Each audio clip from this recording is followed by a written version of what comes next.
জমে উঠেছে সাভার প্রেস ক্লাবের ব্যবস্থাপনায় তাঁত ও বৃক্ষ মেলা। বিভিন্ন বয়সী মানুষ পড়ন্ত বিকেলে ছুটে আসছে মেলা প্রাঙ্গণে।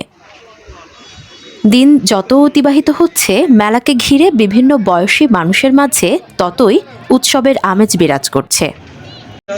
সাভার প্রেস ক্লাব আসলে দেখিয়ে দিয়েছে যে আমরা ঐক্যবদ্ধ থাকলে অনেক ভালো কিছু করা সম্ভব। এইখানে যে বৃক্ষ মেলা এবং তাঁত মেলা করেছে, এইটা সাভারের জন্য এবং সাভার প্রেস ক্লাবের যে সাংবাদিক তাদের জন্য একটা দৃষ্টান্তর মতো। কারণ অদ্যাবধিকালে আমরা কোনোদিন দেখি নাই যে প্রেস ক্লাব এত বড় একটা আয়োজন করেছে সাকসেসভাবে।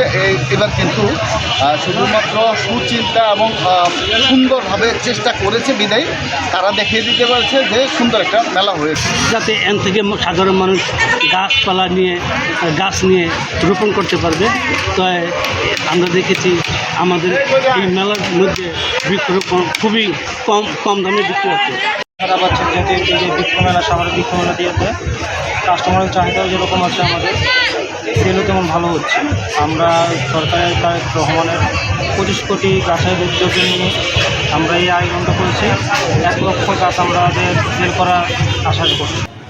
মেলা চত্বরে আনন্দঘন পরিবেশে ছুটে আসছেন সাংবাদিক, কবি, সাহিত্যিক, রাজনৈতিক ব্যক্তি, ব্যবসায়ী সহ বিভিন্ন শ্রেণী পেশার মানুষ।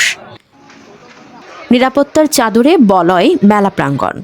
শত কর্মব্যস্ততার মাঝেও এই মেলা পরিদর্শনে এসেছেন সাভার উপজেলার জনপ্রিয় নির্বাহী কর্মকর্তা সাইফুল ইসলাম। এ সময় নির্বাহী কর্মকর্তাকে মেলা অঙ্গনে স্বাগত জানায় সাংবাদিক সেলিম আহমেদ, এমদাদুল হক, কাজী মাহবুবুর রহমান, সাংবাদিক আহসানুল্লাহ সহ স্থানীয় সংবাদকর্মীরা। মাসব্যাপী চলবে এই মেলা।